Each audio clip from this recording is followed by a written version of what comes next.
for how much they... This is an NBC News special report. Here's Hallie Jackson. Good day. We are coming on the air with a special report. The first White House press briefing from the Trump administration, led by new press secretary Karoline Leavitt. She has begun, so let's listen in. Director John Ratcliffe, Homeland Security Secretary Kristi Noem, and Treasury Secretary Scott Bessent. It is imperative that the Senate continues to confirm the remainder of the president's well-qualified nominees as quickly as possible. As you have seen during the past week, President Trump is hard at work fulfilling the promises that he made to the American people on the campaign trail. Since taking the oath of office, President Trump has taken more than 300 executive actions, secured nearly $1 trillion in U.S. investments, deported illegal alien rapists, gang members, and suspected terrorists from our homeland, and restored common sense to the federal government. I want to take a moment to go through some of these extraordinary actions. On day one, President Trump declared a national emergency at our southern border to end the 4-year-long invasion of illegal aliens under the previous administration. Additionally, President Trump signed an executive order to end catch and release and finish construction of his effective border wall. By using every lever of his federal power, President Trump has sent a loud and clear message to the entire world. America will no longer tolerate illegal immigration, and this president expects that every nation on this planet will cooperate with the repatriation of their citizens.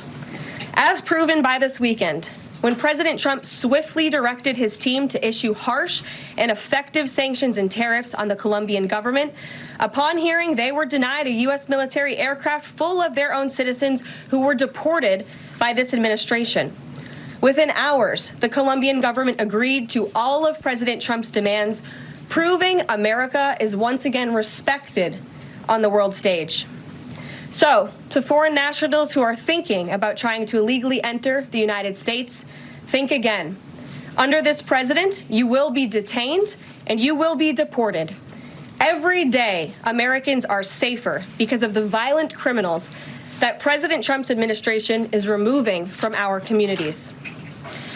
On January 23rd, ICE New York arrested a Turkish national for entry without inspection who is a known or suspected terrorist.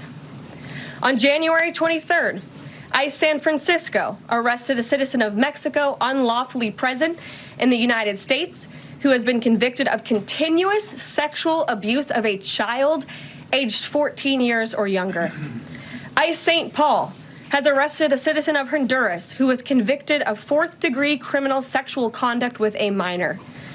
ICE Buffalo arrested a citizen of Ecuador who has been convicted of rape. ICE Boston arrested a citizen of the Dominican Republic who has a criminal conviction for 2nd-degree murder. This criminal was convicted of murder for beating his pregnant wife to death in front of her 5-year-old son. And ICE St. Paul also arrested a citizen of Mexico who was convicted of possessing pornographic material of a minor on a work computer. These are the heinous individuals that this administration is removing from American communities every single day, and to the brave state and local law enforcement officers, CBP, and ICE agents who are helping in the facilitation of this deportation operation, President Trump has your back, and he is grateful for your hard work. On the economic front, President Trump took immediate action to lower costs for families who are suffering from 4 long years of the Biden administration's destructive and inflationary policies. President Trump ordered the heads of all executive departments and agencies to help deliver emergency price relief to the American people, untangle our economy from Biden's regulatory constraints, and end the reckless war on American energy. President Trump also signed sweeping executive orders to end the weaponization of government and restore common sense to the federal bureaucracy. He directed all federal agencies to terminate illegal diversity, equity, and inclusion programs to help return America to a merit-based society. President Trump also signed an executive order declaring it is now the policy of the federal government that there are only 2 sexes, male and female. Sanity has been restored. Before I take your questions, I would like to point out to all of you once again have access to the most transparent and accessible president in American history. There has never been a president who communicates with the American people and the American press corps as openly and authentically as the 45th and now 47th president of the United States. This past week, President Trump has held multiple news conferences, gaggled on Air Force One multiple times, and sat down for a two-part interview on Fox News, which aired last week. As Politico summed it up best, Trump is everywhere again. And that's because President Trump has a great story to tell about the legendary American revival that is well underway. And in keeping with this revolutionary media approach that President Trump deployed during the campaign, the Trump White House will speak to all media outlets and personalities, not just the legacy media who are seated in this room. Because according to recent polling from Gallup, Americans' trust in mass media has fallen to a record low. Millions of Americans, especially young people, have turned from traditional television outlets and newspapers to consume their news from podcasts, blogs, social media, and other independent outlets. It's essential to our team that we share President Trump's message everywhere and adapt this White House to the new media landscape in 2025. To do this, I am excited to announce the following changes will be made to this historic James S. Brady briefing room, where Mr. Brady's legacy will endure. This White House believes strongly in the First Amendment, so it's why our team will work diligently to restore the press passes of the 440 journalists whose passes were wrongly revoked by the previous administration. We're also opening up this briefing room to new media voices who produce news-related content and whose outlet is not already represented by one of the seats in this room. We welcome independent journalists, podcasters, social media influencers, and content creators to apply for credentials to cover this White House. And you can apply now on our new website, whitehouse.gov/newmedia. Starting today, this seat in the front of the room, which is usually occupied by the press secretary's staff, will be called the new media seat. My team will review the applications and give credentials to new media applicants who meet our criteria and pass United States Secret Service requirements to enter the White House complex. So in light of these announcements, our first questions for today's briefing will go to these new media members whose outlets, despite being some of the most viewed news websites in the country, have not been given seats in this room. And before I turn to questions, I do have news directly from the President of the United States that was just shared with me in the Oval Office. From President Trump directly, an update on the New Jersey drones. After research and study, the drones that were flying over New Jersey in large numbers were authorized to be flown by the FAA for research and various other reasons. Many of these drones were also hobbyists, recreational, and private individuals that enjoy flying drones. In time, it got worse due to curiosity. This was not the enemy. A statement from the President of the United States to start this briefing with some news. And with that, I will turn it over to questions. And we will begin with our new media members, Mike Allen from Axios, Matt Boyle from Breitbart. Mike, why don't you go ahead? Thank you very much. Caroline, does the president see anything fishy about DeepSeek, either its origins or its cost? And could China's ability to make these models quicker, cheaper, affect our thinking about expanding generation data centers manufacturing? Sure. The president was asked about DeepSeek last night on Air Force One when he gaggled for, I think, the third or fourth time throughout the weekend with members of the traveling press corps. The president said that he believes that this is a wake-up call to the American AI industry. The last administration sat on their hands and allowed China to rapidly develop this AI program. And so President Trump believes in restoring American AI dominance. And that's why he took very strong executive action this past week to sign executive orders to roll back some of the onerous regulations on the AI industry. And President Trump has also proudly appointed the first AI and crypto czar at this White House, David Sachs, whom I spoke with yesterday, very knowledgeable on this subject, and his team is here working every single day to ensure American AI dominance. As for the national security implications, I spoke with NSC this morning. They are looking into what those may be, and when I have an update, I will share it with you, Mike. Caroline, you say restore U.S. dominance. Is there a fear that the U.S. either is following or has fallen behind? And how would the president make sure the U.S. stays ahead? No, the president is confident that we will restore American dominance in AI. Yeah, so Caroline, first off, thank you to you and President Trump for actually giving voices to new media outlets that represent millions and millions of Americans. The thing I would add, I've got a two-part question for you. The first is just can you expand upon what steps the White House is going to take to bring more voices, not less, which is what our founder, Andrew Breitbart, believed in, into this room where they rightly belong? Yeah, absolutely. And as I said in my opening statement, Matt, it is a priority of this White House to honor the First Amendment. And it is a fact that Americans are consuming their news media from various different platforms, especially young people. And as the youngest press secretary in history, thanks to President Trump, I take great pride in opening up this room to new media voices to share the president's message with as many Americans as possible. In doing so, number one, we will ensure that outlets like yours, Axios and Breitbart, which are widely respected and viewed outlets, have an actual seat in this room every day.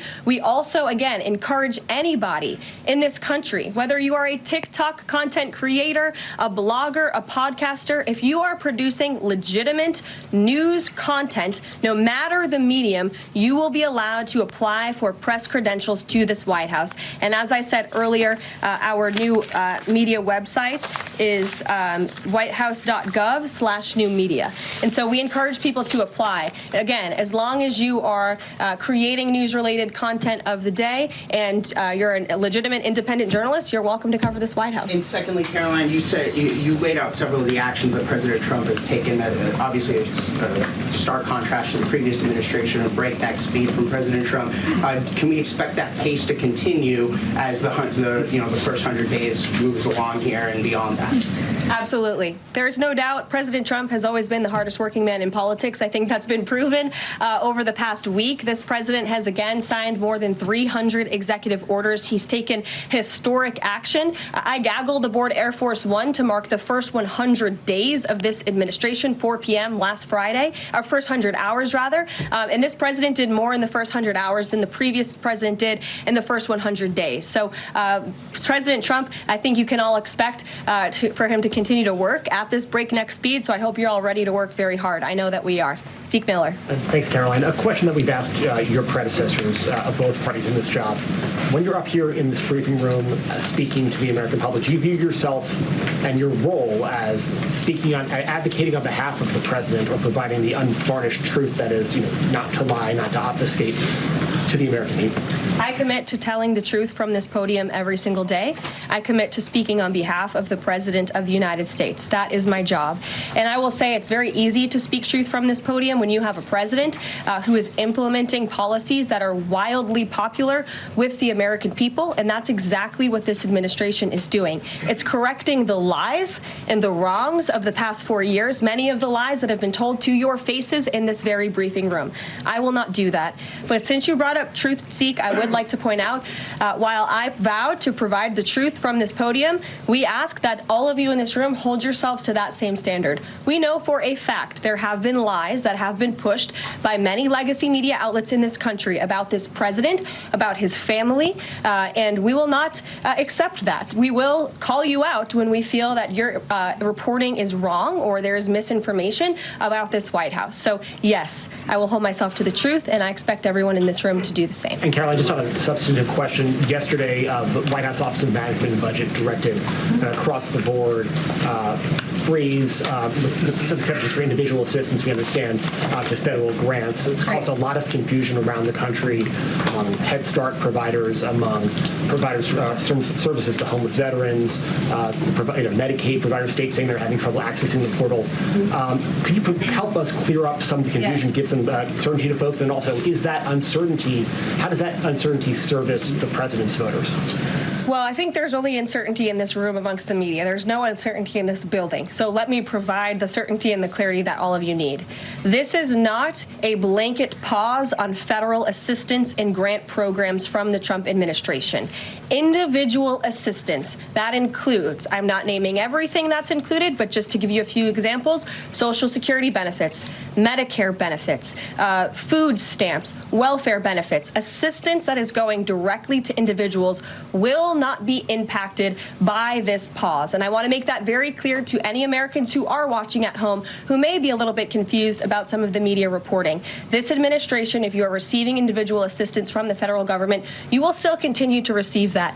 However, it is the responsibility of this president and this administration to be good stewards of taxpayer dollars. That is something that President Trump campaigned on. That's why he has launched DOGE, the Department of Government Efficiency, who is working alongside OMB. And that's why OMB sent out this memo last night, because the president signed an executive order directing OMB to do just this. And the reason for this is to ensure that every penny that is going out the door is not conflicting with the executive orders and actions that this president has taken. So what does this pause mean? It means no more funding for illegal DEI programs. It means no more funding for the Green New scam that has cost American taxpayers tens of billions of dollars. It means no more funding for transgenderism and wokeness across our federal bureaucracy and agencies. No more funding for Green New Deal social engineering policies. Again, people who are receiving individual assistance, you will continue to receive that. And President Trump is looking out for you by issuing this pause because he is being good steward of your taxpayer dollars. Thanks, Caroline. Sure. How long is this pause going to last, and how is the Trump administration recommending that organizations that rely on federal funding make payroll, pay their rent in the meantime? It is a temporary pause, and the Office of Management and Budget is reviewing the federal funding that has been going out the door. Again, not for individual assistance, but for all of these other programs that I mentioned. I also spoke with the incoming director of OMB this morning, and he told me to tell all of you that the line to his office is open for other federal government agencies across the board. And if they feel that programs are necessary and in line with the president's agenda, then the Office of Management and Budget will review those policies. I think this is a very responsible measure. Again, the past 4 years, we've seen the Biden administration spend money like drunken sailors. It's a big reason we've had an inflation crisis in this country. And it's incumbent upon this administration to make sure, again, that every penny is being accounted for honestly. Why impose this pause with so little notice? Why not give organizations more time to plan for the fact that they are about to lose, in some cases, really crucial federal funding, at least for a period of time? There was notice. It was the executive order that the president signed. There's also a freeze on hiring, as you know, a regulatory freeze, and there's also a freeze on foreign aid. And this is, again, incredibly important to ensure that this administration is taking into consideration how hard the American people are working. And their tax dollars actually matter to this administration. You know, just during this pause, DOGE and OMB have actually found that there was $37 million that was about to go out the door to the World Health Organization, which is an organization, as you all know, that President Trump, with the swipe of his pen in that executive order, is no longer wants the United States to be a part of. So that wouldn't be in line with the president's agenda.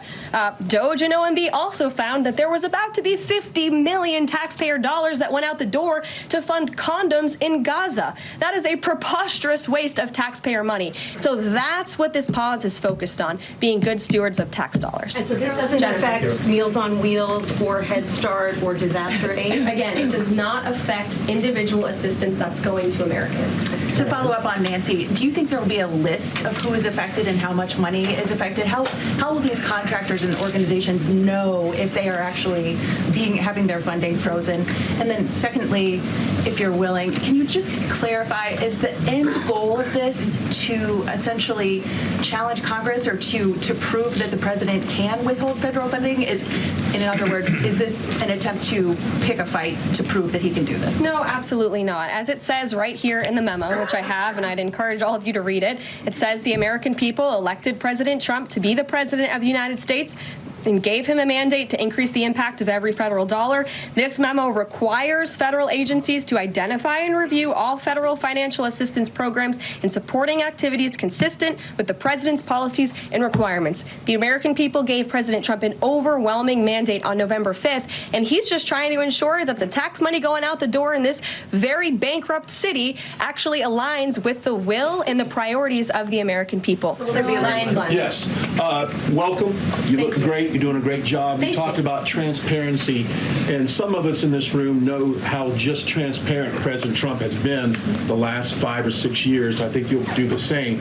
My question is, do you think this latest incident with the president of Colombia is indicative of the global, powerful respect they have for President Trump moving forward, not only to engage in economic diplomacy with these countries, but also world peace? Absolutely. I'll echo the answer that the president gave on Air Force One last night when he was asked a very similar question by one of your colleagues in the media. This signifies peace through strength is back. And this president will not tolerate illegal immigration into America's interior. And he expects every nation on this planet, again, to cooperate with the repatriation of their citizens who illegally entered into our country and broke America's laws. Won't be tolerated. And as you saw, the Colombian government quickly folded and agreed to all of President Trump's demands. Flights are underway once again. Carolyn. Two questions on deportations, if I may. President Trump had said on the campaign trail that he would deport pro-Hamas students who are here on visas. And on his first day in office, he signed an executive order that said, quote, the U.S. must ensure that admitted aliens and aliens otherwise already present in the U.S.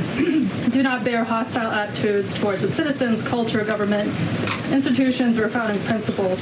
So should we take this executive order as Trump saying he would be open to deporting those students who are here on visas but, hold pro-Hamas sympathies? The president is open to deporting individuals who have broken our nation's immigration laws. So if they are here illegally, then certainly he is open to deporting them. And that's what this administration is hard at work at doing. We receive data from DHS and from ICE every single day.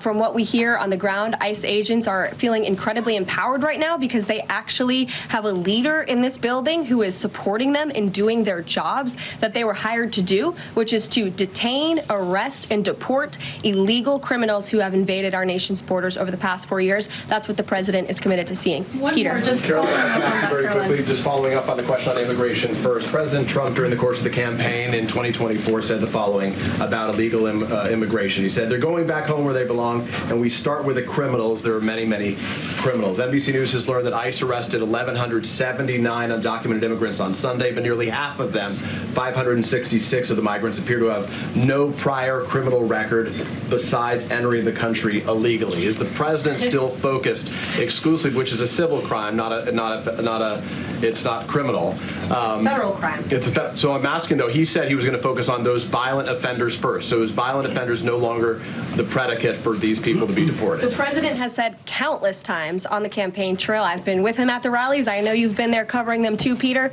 that he is focused on launching the largest mass deportation operation in American history of illegal criminals. And if you are an individual, a foreign national, who illegally enters the United States of America, you are, by definition, a criminal. And so therefore, you are subject to deportation. I apologize for interrupting. So to be clear, it's not violent criminals do not receive precedence in terms of the deportations taking place. The president has also said two things can be true at the same time. We want to deport illegal criminals, illegal immigrants from this country, but the president has said that, of course, the illegal criminal drug dealers, the rapists, the murderers, the individuals who have committed heinous acts on the interior of our country and who have terrorized law-abiding American citizens, absolutely, those should be the priority of ICE, but that doesn't mean that the other illegal criminals who entered our nation's borders are off the table. Understood. Then let me ask you a separate question about the confusion that still exists across the country right now as it relates to the freeze or the pause as it's described.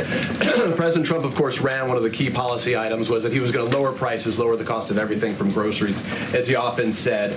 But in many of the cases, it would seem that some of these moves could raise prices for real Americans on everything from low-income heating, that program, child care programs.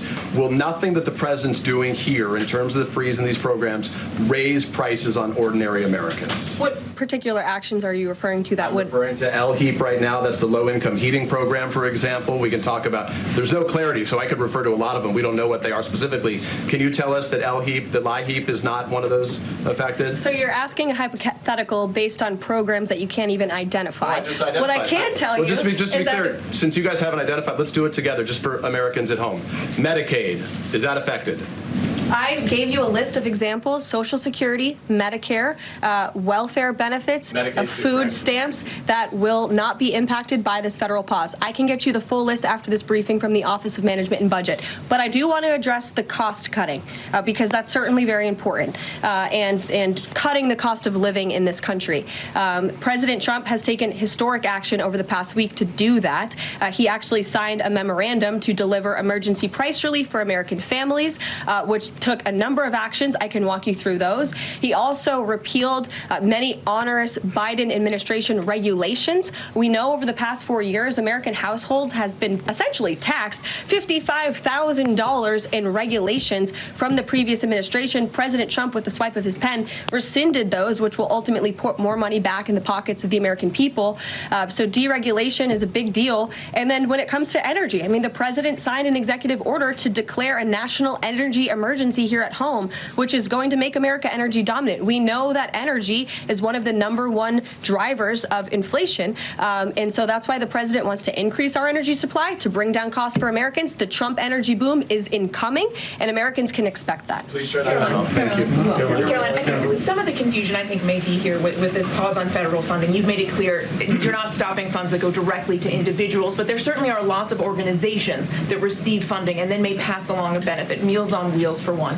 They provide meals for over 2.2 million seniors. What is the president's message to Americans out there, many of whom supported him and voted for him, who are concerned that this is going to impact them directly, even if, as you said, the funding isn't coming directly to their wallet? I have now been asked and answered this question 4 times. To individuals at home who receive direct assistance from the federal government, you will not be impacted by this federal freeze. In fact, OMB just sent out a memo to Capitol Hill with Q&A to clarify some of the questions and the answers that all of you are asking me right now. Again, direct assistance will not be impacted. I've been asked and answered about this OMB memo. There's many other topics of the day. Jackie Heimer. Direct assistance, Caroline, it's going to another organization and then trickling down.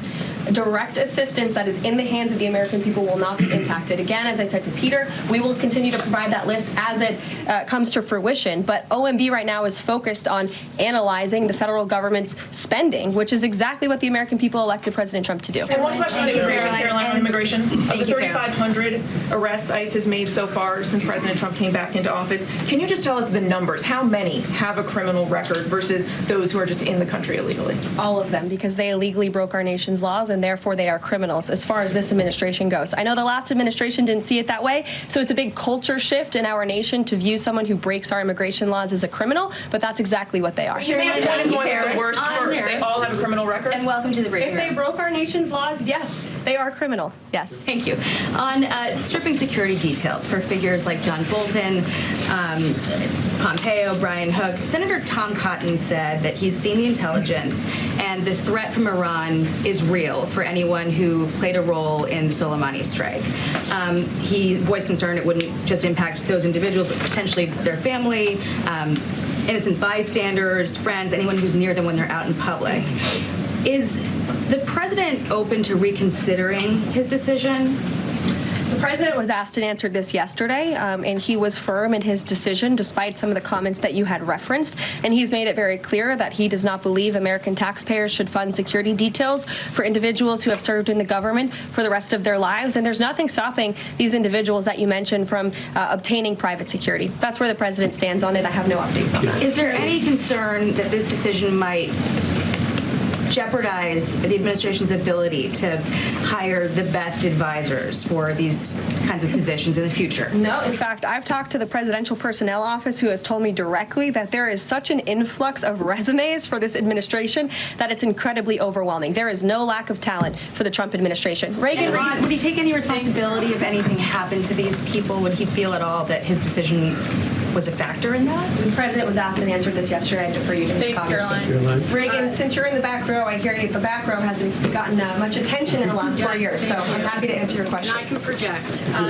Does the president intend to permanently cut off funding to NGOs that are bringing illegal foreign nationals to the country, such as Catholic charities? I am actually quite certain that the president signed an executive order that did just that, and I can point you to that.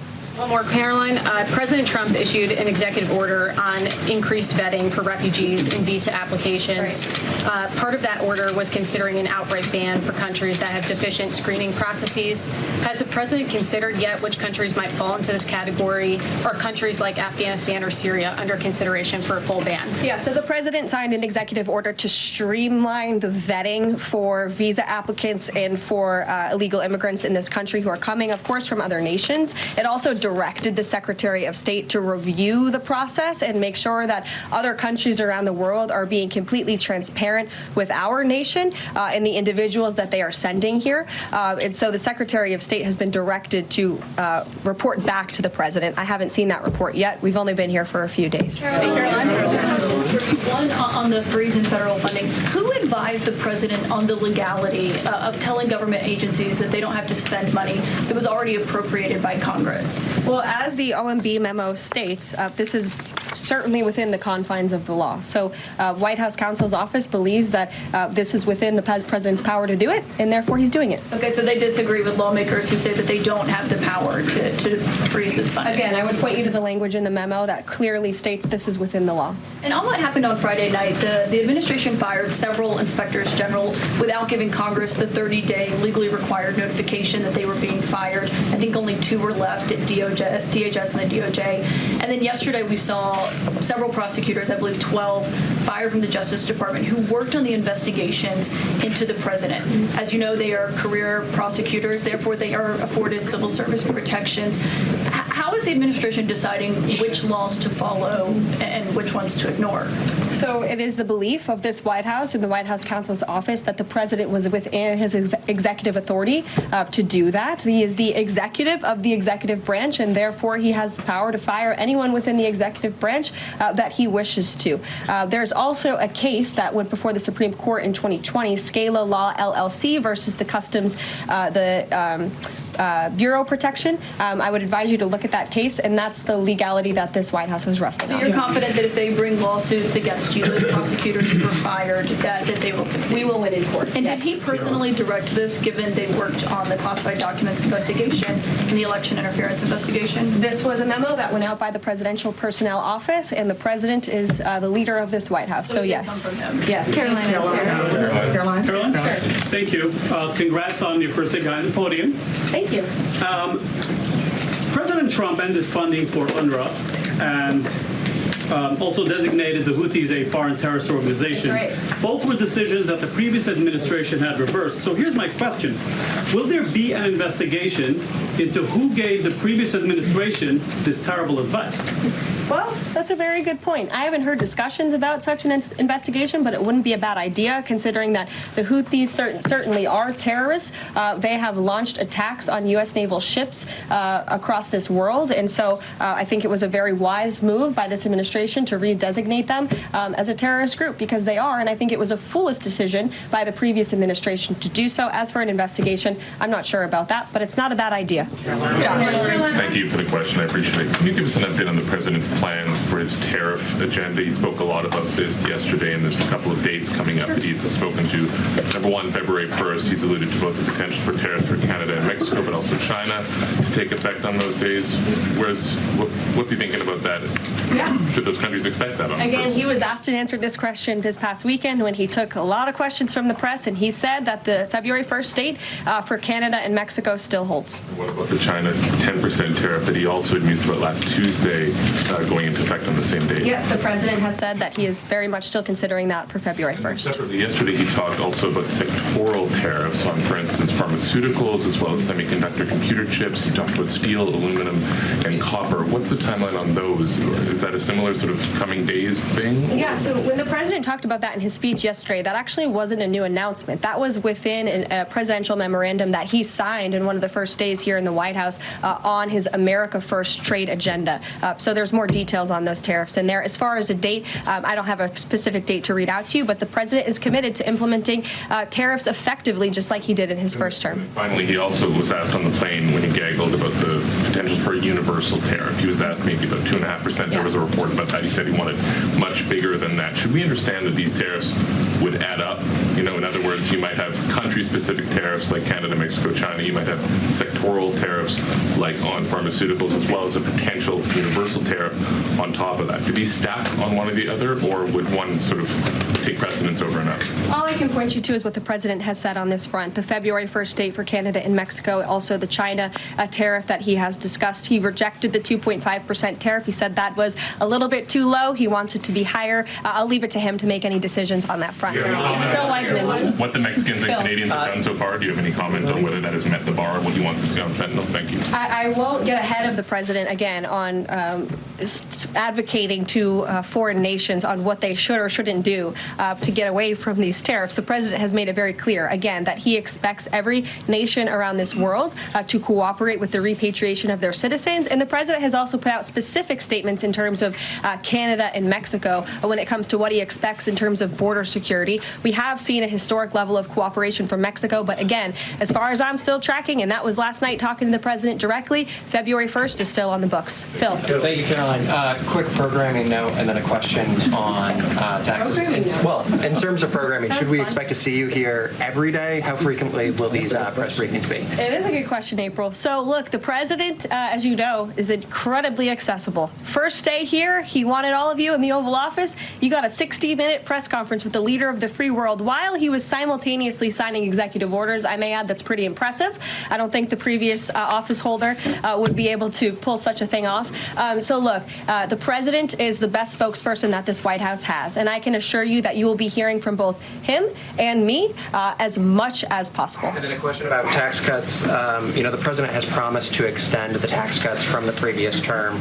I'm curious, does the president support corresponding spending cuts as some Republicans have called for in Congress? And will the new Treasury Secretary be leading those negotiations with the Hill as Mnuchin did during the first administration? The president is committed to both tax cuts and spending cuts, and he has a great team negotiating on his behalf, but there's no better negotiator than Donald Trump, and I'm sure he'll be involved in this reconciliation process as it moves forward.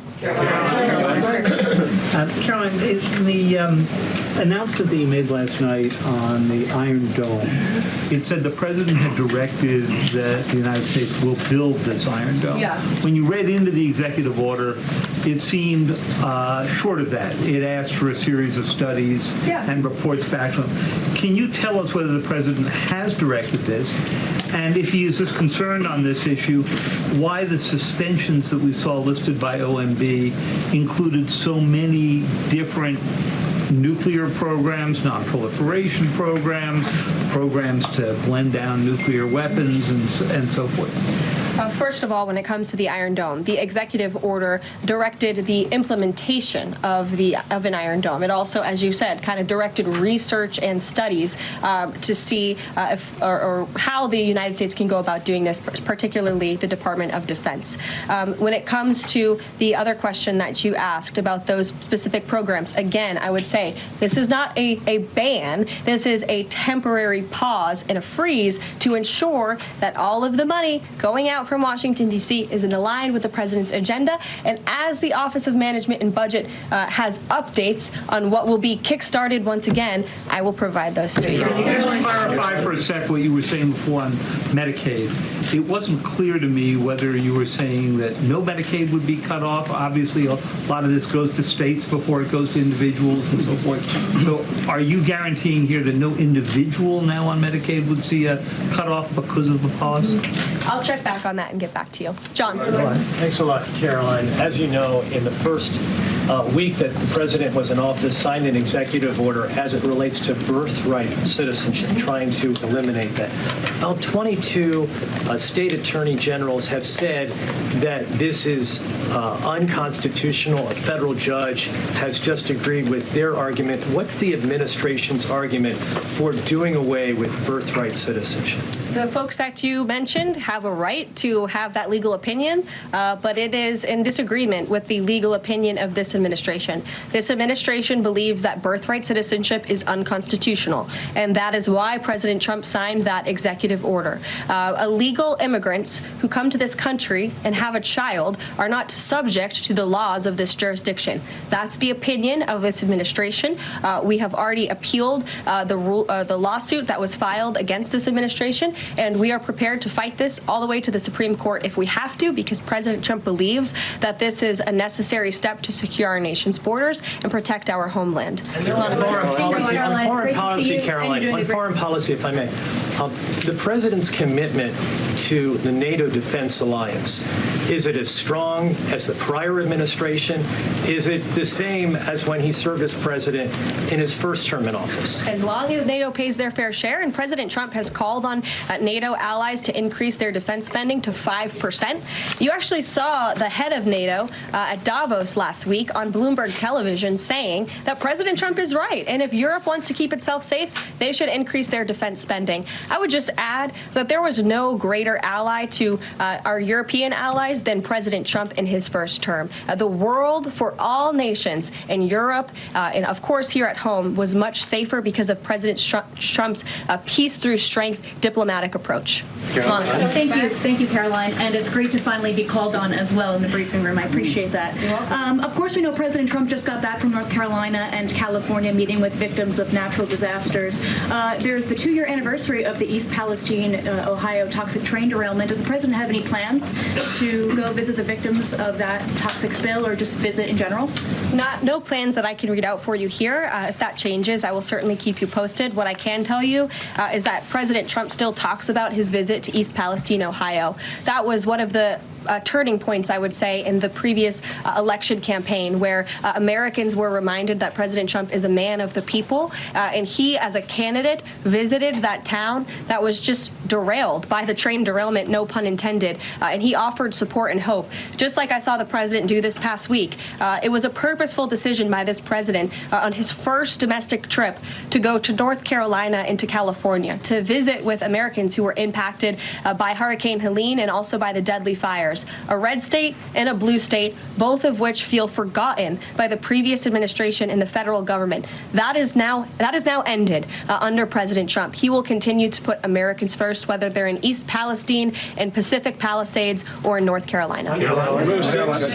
Thank you, Caroline. On California, could you please clarify what the military did with the water last night as referenced in the president's Truth Social post? The water has been turned back on in California, and this comes just days after President Trump visited Pacific Palisades, and as you all saw, applied tremendous pressure on state and local officials in Pacific Palisades, including Los Angeles Mayor Karen Bass, to turn on the water and to direct that water to places in the south and in the middle of the state that have been incredibly dry, which has led to the expansion, the rapid expansion of these fires. So could you clarify what the military's role was, where the water came from, and how it got there? Again, the Army Corps of Engineers has been on the ground in California to respond to the devastation from these wildfires. And I would point out that just days after President Trump visited the devastation from these fires, the water was turned on. That is because of the pressure campaign he put on state and local officials there who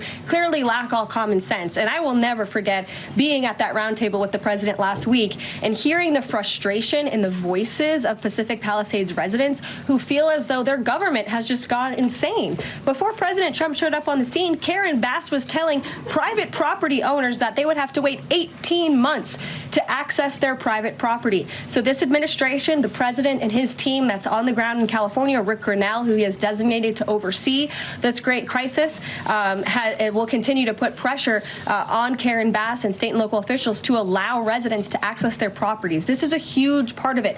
These residents want to take part in their own clearing out of their properties. They should be able to do that. It's the United States of America. What happened to our freedom? Clearly it's gone in California, but not anymore under President Trump. April. Caroline, welcome to the briefing room. Thank you. Several questions. One on the pause. Will minority-serving institutions, preferably colleges and universities, have those monies held back temporarily at this moment? Again, I have not seen the entire list because this memo was just sent out. So I will provide you all with updates as we receive them, okay? Also, secondly, when it comes to immigration, there is this southern border focus. What happens to those who've overstayed their visas? That is part of the broken immigration system. In 2023, there was a report by the Biden administration, the Homeland Security Department, that said overstays of visas were 3 times more than usual. Will there be a focus on the overstays for visas as well? If an individual is overstaying their visa, they are therefore an illegal immigrant residing in this country, and they are subject to deportation. And also, lastly, as we're dealing with anti-DEI, anti-woke efforts, we understand this administration is thinking about celebrating Black History Month. Have you got any word on that? Anything that you can offer to us? As far as I know, this White House certainly still intends to celebrate, and we will continue to celebrate American history and the contributions that all Americans, regardless of race, religion, or creed, have made to our great country, and America is back. Christian Daycock. Thanks, Caroline. Just real quick, you mentioned the inflation executive order the president signed, but egg prices have skyrocketed since President Trump took office. So what specifically is he doing to lower those costs for Americans? Really glad you brought this up, because there is a lot of reporting out there that is putting the onus on this White House for the increased cost of eggs. I would like to point out to each and every one of you that in 2024, when Joe Biden was in the Oval Office, or upstairs in the residence sleeping, I'm not so sure, egg prices increased 65% in this country. We also have seen the cost of everything, not just eggs. Bacon, groceries, gasoline have increased because of the inflationary policies of the last administration. As far as the egg shortage, what's also contributing to that is that the Biden administration and the Department of Agriculture directed the mass killing of more than 100 million chickens, which has led to a lack of chicken supply in this country, therefore a lack of egg supply, which is leading to the shortage. So I will leave you with this point. This is an example of why it's so incredibly important that the Senate moves swiftly to confirm all of President Trump's nominees, including his nominee for the United States Department of Agriculture, Brooke Rollins, who is already speaking with Kevin Hassett, who's leading the economic team here at the White House, on how we can address the egg shortage in this country. As for costs, I laid out the plethora of ways that President Trump has addressed saving costs for the American people over the past week. He looks forward to continuing doing that in the days ahead. Thank you, guys. Are Medicaid portals down in all 50 states? With a nearly 50-minute first briefing, that, of course, was Caroline Leavitt, the new White House press secretary. In that first briefing of the Trump administration, coming out, as you heard, swinging against Democrats, against her boss's former opponent, against the media as well, perhaps with an eye not just on the audience at home, as she referenced, but the audience of one, all but certainly watching at least some of her briefing from the West Wing. You heard Leavitt there providing from the podium, or trying to, a degree of clarity on that federal funding freeze that was announced overnight, a pause that has created some confusion about what kind of grants and programs will be able to continue to be funded. She says Medicare, Social Security, SNAP benefits will continue to see disbursements of payment. Leavitt also confirming the president's intention to slap tariffs on some of our biggest trading partners, Mexico and Canada, as soon as Saturday, and suggesting that the administration is no longer prioritizing undocumented migrants convicted of violent offenses in its enforcement operations. You saw our chief White House correspondent, Peter Alexander, front row in the briefing room getting a couple of questions in. He is joining us now live. Okay, Peter, there's a lot there, so let's take it in a couple of different sections here, right? And let's start with that federal funding freeze that you pressed Levitt on. She committed to you to providing a list of the specific programs and grants that were not affected here, seeming concerned with the number of questions that she was getting from members in that briefing room about that issue. She also suggested that that list is not yet complete. Where do things stand on that front, and where do things go? Well, I think that's the fundamental question right now, and ultimately the question becomes, what is the cost of confusion? Because frankly, I can say, based on personal experience, talking to individuals who work in a variety of these different organizations, from Meals on Wheels to WIC, the nutrition program for women, infants, and children in this country, SNAP, food stamps, and beyond that, there is a real question today about what impact that will have on their recipients right now. So while Caroline, in her remarks up above, behind me, said that she would be sharing a memo with more of those details, we don't have that information just yet. And frankly, I think there are a lot across this country, tens of millions of Americans, who are trying to get better answers about exactly what that impact will be. I have to tell you, I've been speaking to a variety of former budget office officials who say that the language that went out in that initial memo was so vague, in their words, poorly written, that it created this lack of clarity right now. She said the only confusion was among the reporters in the room, not among those in the White House. But again, to sort of just punctuate this point, across the country, there is a sincere concern about what impact it may have for so many regular Americans who are counting on these programs to help them going forward. Hallie. And to be clear, Peter, as we get that wide-angle shot of the briefing breaking up, obviously some folks beginning to file outside there that we just showed, you pressed her on this issue of Medicaid, right? She talked about Medicare and Social Security. I couldn't tell if I was missing an answer, if the mics are up or not. Can you just clarify how she responded on that to us? Well, there has been language in the memo itself from the Office of Management and Budget, from the acting director there, saying that Medicare would not be affected, that Social Security would not be affected, but Medicaid, which is not doled out in terms of individual direct payments, goes to states that provide that money. There was no indication what would happen to Medicare here. I asked her that. She mentioned Social Security, she mentioned Medicare, she didn't mention Medicaid, so that's something that requires a bit of follow-up right now. And frankly, lawmakers, Republicans and Democrats right now are taking these questions as well. It's not just the reporters in this room and Americans at home right now. They're trying to get better clarity on all of this going forward. But I think what the president did try to do here is give himself some wiggle room, basically to say, oh, none of this, there's no formal pause on anything right now. We're waiting until February 10th to receive all this information. We're going to get rid of everything from DEI to the Green New Deal. We should be clear, there is no Green New Deal. That was a policy proposal. It never became law. So a lot of this does have sort of the language of a campaign more than it does of governance, and it's going to require some follow-up. Peter, I'm going to ask you to stand by for just a moment. I want to go to your colleague there, our senior White House correspondent, Garrett Haake, who is watching this. He is on the North Lawn now. One of the things that you heard from Levitt, not unsurprising, or I should say that was not surprising, was this idea that the president's nominees for his cabinet selections should be confirmed quickly. We are looking ahead to tomorrow's hearing for Robert F. Kennedy Jr., a hearing that folks will be able to watch right here on NBC News Now.